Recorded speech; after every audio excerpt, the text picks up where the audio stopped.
So, today we are going to be talking about genre. But first, I thought it'd be funny to show you guys this. It's a cute little meme. And we asked ourselves the question, why does it matter that a person can read? Well, according to the sign, if you can't read, you'll go extinct. And honestly, reading is such a big tool for us. We encounter reading every single day. We have to be able to read signs, read stories on social media, and read descriptions on menus. It's so important that we know how to read. And it's really important that we develop these skills so that we become better readers and better communicators. Those of you who want to be in any sort of field in the future have to know how to read. You also have to know how to write, and we'll get there, but today we're focusing on reading. All right. So many of you guys will have different reasons to why you like reading or don't like reading. For me, I love reading because it helps me kind of escape reality in a way that it's fun and I enjoy. I love reading different perspectives on life. It helps me see other people's stories that I might not understand or might not be able to experience myself. For instance, I read through Angie Thomas's The Hate U Give. It's such a good story and the perspective of a young black girl. I'm never going to be a young black girl. I am an adult Asian female, but I won't be able to have that experience. So reading, you can take a step out of your own shoes and go into somebody else's and experience what they experience. You can experience being with fictional characters or read about history. It's a lot of fun. So, today we are talking about genre, as I said earlier. Genres are basically categories. You hear that word all of the time in music. You have different music genres like pop, country, hip hop, rap, R&B. Those are genres too. They're categories. We categorize things because it helps us organize in our heads. We enjoy looking at different categories because it makes it easier to sort information. It helps us find things quickly. And I think it is a lot of fun to look at different genres because you get to see, at least for books, because you get to see kind of a big group of books that you can read. And it kind of helps you go through like um, from one book to another. So um, if I like if I like dystopian novels, I could, in the genre of dystopian novels, I can like things like um, Divergent.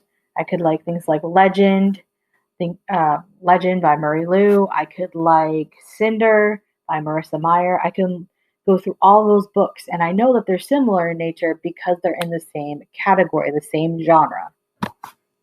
And often genres have very specific characteristics that help define it. I will say, I hope not to confuse you guys, but I will say that sometimes genres can mix.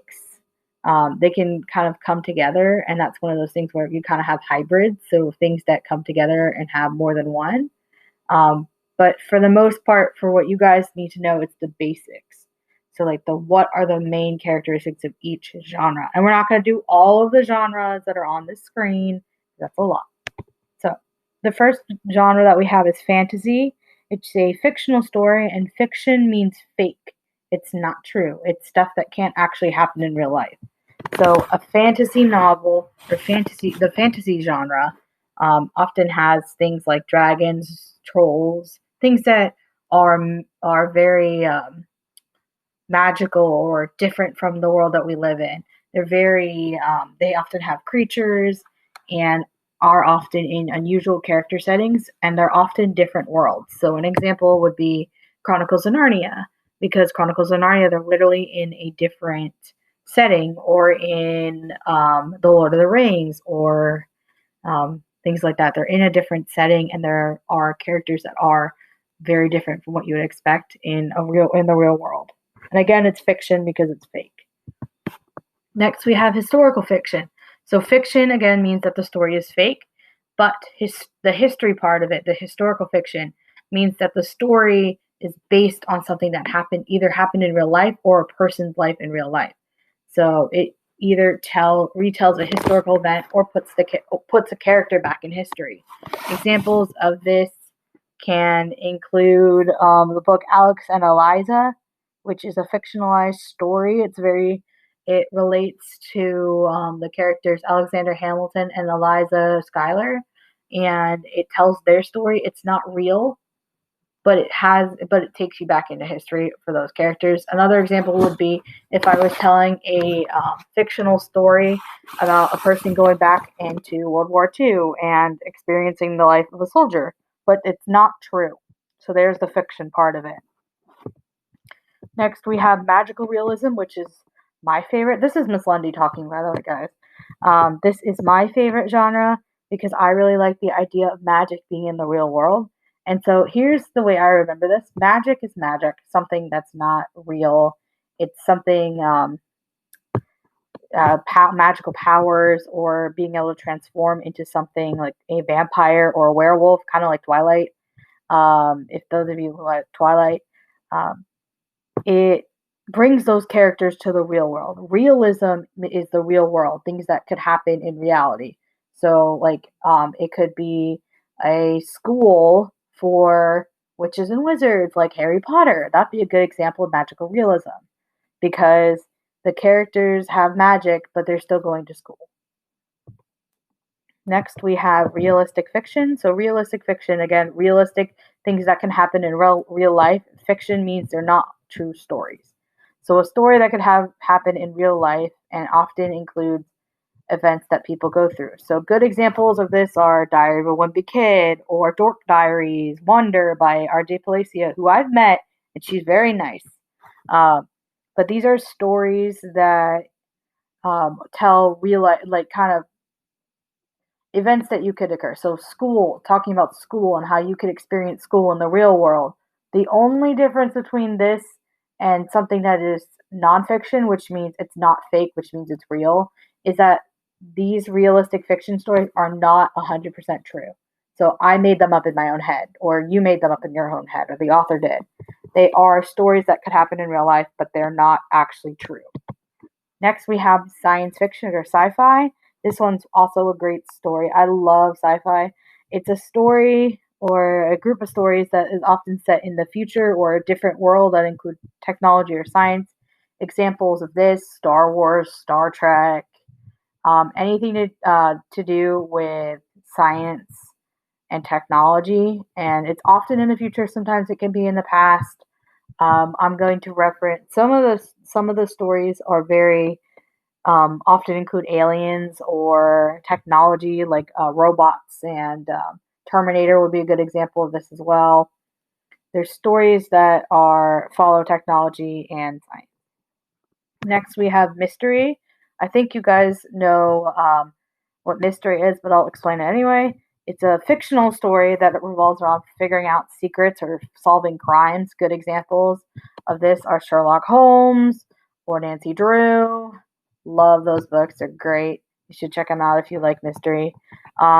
They could even be like April Henry's books last year.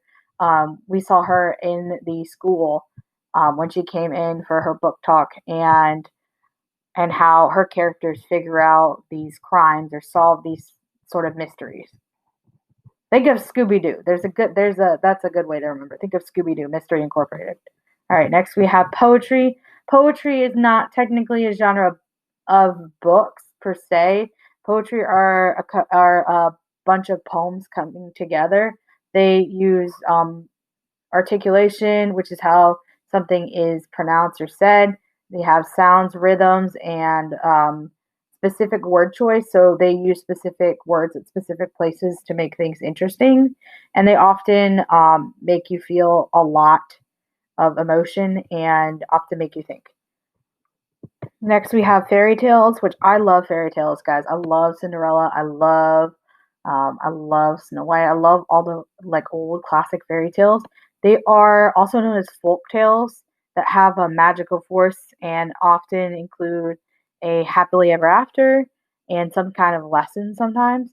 So, like Cinderella, if you think about Cinderella, Cinderella has the fairy godmother. There's the magical element, and then it has the happily ever after with her marrying the prince. Fairy tale.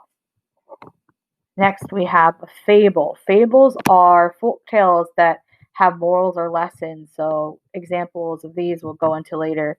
But The Crow in the Jar, The Wolf and the House Dog, The Fox and the Crow, they often have lessons in them or morals, and they often involve animal characters because animals are easy for children to remember and they're fun. Next, we have a biography. A biography is a book about a person's life. It is true.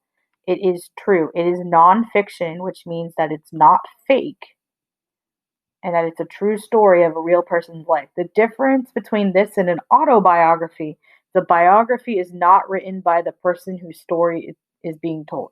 So if I wanted to write a biography about Mr. Mizell, or if I want to write a story about Mr. Mizell and it would be a true story, I would be writing a biography because I'm not Mr. Mizell. I'm Miss Lundy.